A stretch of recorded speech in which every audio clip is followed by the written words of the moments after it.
C'est le petit dernier des dispositifs d'aide de la région, le coup de pouce rural, issu du 3e pacte pour les ruralités, voté en avril.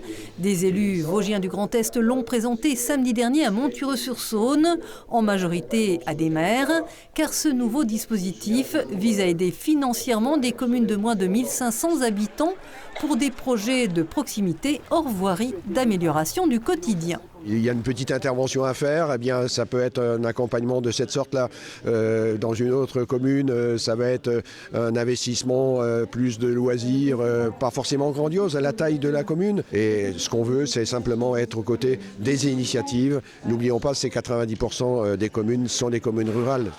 Le montant plafonné des aides peut atteindre 30% hors taxe des investissements éligibles pour les communes de moins de 1500 habitants et jusqu'à 50% pour un village de moins de 500 âmes.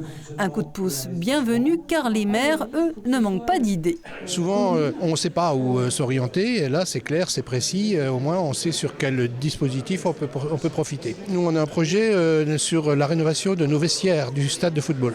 On doit abattre un bâtiment agricole ancien qui enlaidit notre centre du village. Et nos petites communes, c'est pas toujours facile de trouver l'argent. Pour une commune de 80 habitants, c'est obligatoire. Parce que quand on est 80, puis avant on était 130, on a la même voirie aujourd'hui, on a les mêmes bâtiments, donc on n'a pas les mêmes ressources. Pour bénéficier également de ce coup de pouce, rien de plus facile. Un gros choc de simplification puisque c'est une feuille recto verso le dispositif. On explique le projet, on joint les devis. On sait que dans chaque commune, ça bouge. Il n'y a pas de taille de commune réglementaire pour qu'il y ait des choses qui s'y passent. Et pour mailler l'ensemble du territoire vosgien, les élus régionaux ont prévu de tenir 5 autres réunions d'information en février.